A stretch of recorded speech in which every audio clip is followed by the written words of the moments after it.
Hello. मैं Arvind Mathur, associate professor in physics government MS college Bikaner. आज हम nuclear and solid state physics का unit third में टॉपिक है सिंको साइक्लोट्रॉन वो पढ़ेंगे।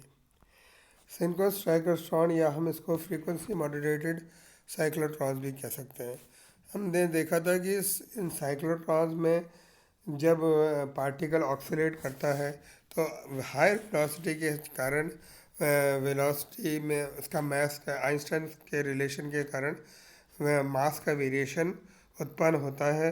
और जैसे जैसे आयन एक्सेलरेट होता है तो मास के में परिवर्तन होता है, जिसके कारण लॉस ऑफ रेजोनेंस यानी रेजोनेंस में नहीं रहता। और ये प्रॉब्लम जो है वो हम दूर हुई है सिंक्रोस्ट्रेटोग्राफ का यूज़ किया। ये फ्रीक्वेंसी मॉड्यूलेटेड साइक्लोट्रॉन इसलिए कहते हैं बिकॉज इसमें हम फ्रीक्वेंसी का परिवर्तन कर फ्रीक्वेंसी साइक्लोट्रॉन एक आवर्ती मॉड्यूलेट है। इसमें चुंबकीय क्षेत्र को स्थिर रखा जाता है और डी पर आरोपित प्रतिवर्ती क्षेत्र की आवृत्ति को इस प्रकार परिवर्तित किया जाता है कि वेव में परिवर्तन के साथ द्रव्यमान परिवर्तन के कारण आयन की स्पायरल गति को आवृत्ति में होने वाले परिवर्तन को कंपनसेट किया जा सके। ये सारा इसका मेन प्रिंसिपल है कि हम लॉस ऑफ रेजोनेंस जो हाई वेलोसिटी है उसमें हम अप्लाइड फ्रीक्वेंसी जो एसी फ्रीक्वेंसी है उसको अप्लाई करके इसका फ्रीक्वेंसी वेरिएशन किया जा सके। साइक्लोट्रॉन की बनावट किस प्रकार होती है इसको मैंने फिगर में दिखा रखा है। साइक्लोट्रॉन इसमें 2D के स्थान पर एक ही D का इसका कंस्ट्रक्शन साइक्लोट्रॉन के उसके ऊपर आता है। इसमें 2D के स्थान पर एक ही D का उपयोग किया जाता है। ये निर्वात कक्ष में बड़े चुंबक के चुंबकीय क्षेत्र के मध्य में रखी जाती है। के बड़े इसमें चुंबक का भार लगभग 4000 टन के अगर आप डिटेल लिखना चाहें तो होता है। प्रत्येक समय आवे बहुत उच्च में जिसका और ये पथ जो होता है ये हम कहते हैं कि प्लेन परपेंडिकुलर टू डी है। फ्रीक्वेंसी जो इलेक्ट्रिक फील्ड की इसमें वो हम ये लगातार ये ऐसा करते हैं कि वो कांस्टेंट ना रह के उसको लगातार डिक्रीज़ करते रहते हैं। जिससे वो रेजोनेंस की कंडीशन को पूर्ण कर सके और हमें एक टर्मिनल ऑसिलेटिंग टर्मिनल का अप्लाइड डी पर अप्लाई किया जाता है और दूसरा टर्मिनल को हम अर्थ करते हैं। जब प्रोटॉन या न्यूट्रॉन जो भी एक्सेलरेट कर रहे हैं वो एक इंक्रीजिंग रेडियाई के सर्कल में मूव करता है। द एक्सेलरेशन जो होते हैं ये तब होता है जब वो एंटर या पार्टिकल को लीव करते हैं एट द आउटर जो बिग जो फाइनल जो बीम है वो एक इलेक्ट्रोस्टैटिक डिफ्लेक्टर से बाहर दी जाती है। ये अपने पास इसका मेन डायग्राम है। इसमें एक डी है, यहाँ पे वेरिएबल रेडियो फ्रीक्वेंसी लगा रखी है और जैसे जैसे पार्टिकल एक डी के अंदर आता है तब तो वो एक्सेलरेट होता है और जैसे ही वो डी के बाहर निकलता है तो वो उसका एक्सेलरेशन स्थिर रहता है। डी के अंदर एक्सेलरेशन स्थिर रहता है। ये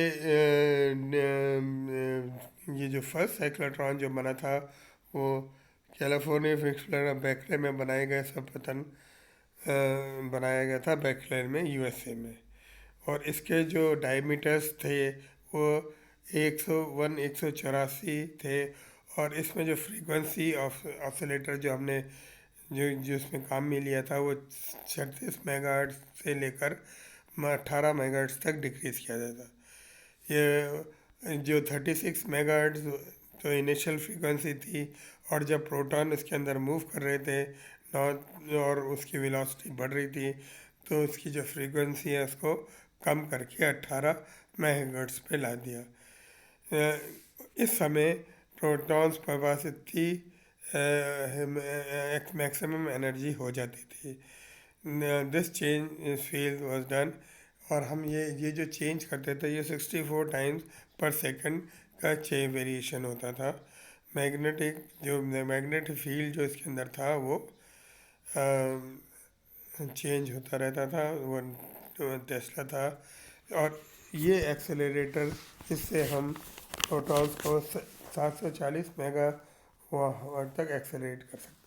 इसके थ्योरी में हम देखते हैं कि हम जानते हैं कि फ्रीक्वेंसी ऑफ रिवॉल्यूशन एक होती है v equal to R omega से दी जाती है। इससे मैं omega equal to V by R कर सकता हूँ, मगर हम जानते हैं कि M V equal to B Q R, ये हम इक्वेशन जानते हैं। तो इससे मैं ओमेगा का मान निकाल सकता हूँ, वो बी क्यू, तो ओमेगा हो जाएगा बी क्यू अपॉन एम। और ये उपरोक्त वैल्यू इसमें डालें तो ये हो जाएगा B Q C square upon M C square. ये अगर मैं इन दोनों को ऊपर नीचे से सी स्क्वायर से मल्टीप्लाई कर दूँ तो ये हो जाएगा बी क्यू सी स्क्वायर, और एम सी स्क्वायर हम जानते हैं ई होता है। यहाँ हम ये कह सकते हैं कि एम सी स्क्वायर जो टोटल एनर्जी है, इसमें के अंदर काइनेटिक एनर्जी टी और rest mass energy M zero C square इसके अंदर शामिल है। तो अगर ये मैं पुट करूँ तो मैं उस लिख सकता हूँ कि omega C is equal to B Q C square upon T plus M zero square C square. इससे अगर मैं जानता हूँ कि omega C is 2 pi F, तो मैं फ्रीक्वेंसी निकाल सकता हूँ, या F is equal to omega upon 2 pi. और इसमें अपन ने लिख रखा है, ये ले रखा है कि F is the frequency of the oscillator, जो phase with the frequency of, जो हम फ्रीक्वेंसी के फेज में रखना चाहते हैं। तो ये हो जाएगा F is equal to B Q C square upon 2 pi T plus M zero C square. और ये इसके वैल्यूज़ में जानते हैं, तो उपरोक्त इक्वेशन से हम जानते हैं कि फ्रीक्वेंसी का मैक्सिमम वैल्यू तब होगी जब T is equal to zero, जब काइनेटिक एनर्जी ज़ीरो हो, तो उसकी maximum value F maximum P Q square upon 2 pi M zero C square हो जाएगी। और इसके अंदर मिनिमम वैल्यू होगी जब T is approximately to T maximum, जब वो काइनेटिक एनर्जी प्रोटॉन की मैक्सिमम हो जाएगी, उस समय फ्रीक्वेंसी मिनिमम हो जाएगी। और ये 2 pi T F max upon P Q. अब इसको मैं साइक्लोट्रॉन की फ्रीक्वेंसी को और अधिक जानने के लिए हम इसके अंदर एक फेज स्टेबिलिटी होती है, कि इस phase stability of the microscope ऑक्सिक होती है कि एक वेरिएबल फ्रीक्वेंसी साइक्लोट्रॉन एक कंटिन्यूस बीम पॉसिबल नहीं है। फॉर जो टाइम जो ट्रैवल जो इसके अंदर वो सेमी सर्कुलर ऑर्बिट है विल नॉट बी कांस्टेंट, जो क्योंकि उनकी वेलोसिटी है चेंज हो रही है, और equal to the half period जो हम अवेलेबल है। प्रैक्टिकल जो पार्टिकल है वो maximum velocity in bunches and frequency maximum से लेकर मिनिमम तक एक्सेलरेट होती है, और जब वो जो हम बाहर निकाल लेते हैं। और ये maximum energy is attain when the mass, जो उसकी जब मास है जो उसकी लार्जेस्ट वैल्यू हो जाए। पार्टिकल्स जो हैं बंचेस में निकलते हैं, और फेज स्टेबिलिटी सबसे उसको हम टाइम फोकसिंग बोल सकते हैं। ये particles are delayed and next cycle. तो ये हम इसको इस रूप से समझा सकते हैं कि ये पार्टिकल से, जैसे ही हम कहते हैं कि एक पार्टिकल ये कैसे होता है, ये सर्कुलेट, हम कहते हैं सेंटर ऑफ द बंच, और अराइव करते हैं जब वो एक्सीलरेटिंग वोल्टेज को देखता है, तब हम पार्टिकल को, जब वो ज़ीरो होता है तब एक्सेलरेटिंग पोटेंशियल के अंदर आता है। जब वो एक और पार्टिकल आता है जो उससे below at a point B, तो वो तब एंटर करता है कि जब उसको एक्सेलरेटिंग पोटेंशियल मिलता है और उसकी एनर्जी बढ़ जाती है। जैसे जैसे जैसे मास इंक्रीज होता है इसकी फ्रीक्वेंसी बन जाती है। इसके एडवांटेजेस हम सिंक्रोसाइक्लोट्रॉन के एडवांटेजेस लिख सकते हैं कि सिंक्रोसाइक्लोट्रॉन के एडवांटेज ये होते हैं कि इसके अंदर पॉजिटिवली चार्ज पार्टिकल को बहुत उच्च ऊर्जा तक वेरी किया जाता है, क्योंकि जो रिलेटिविस्टिक एस्पेक्ट या लॉज ऑफ रेजोनेंस हो रहा था वो इसके अंदर हट जाता है। इसके अंदर लो पावर से काम चल जाता है कि एक्सेलरेटर्स हम लो पावर से एक्सेलरेट कर सकते हैं।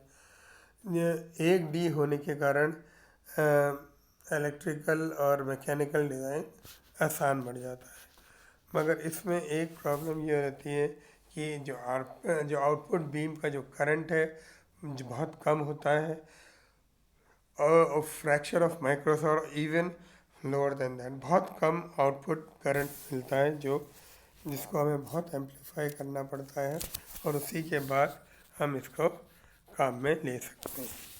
ये इसका मोस्टली डिज़ाइन है, और ये आगे हम और भी इससे हम प्रोटॉन साइक्लोट्रॉन और अलग अलग पढ़ेंगे। Thank you.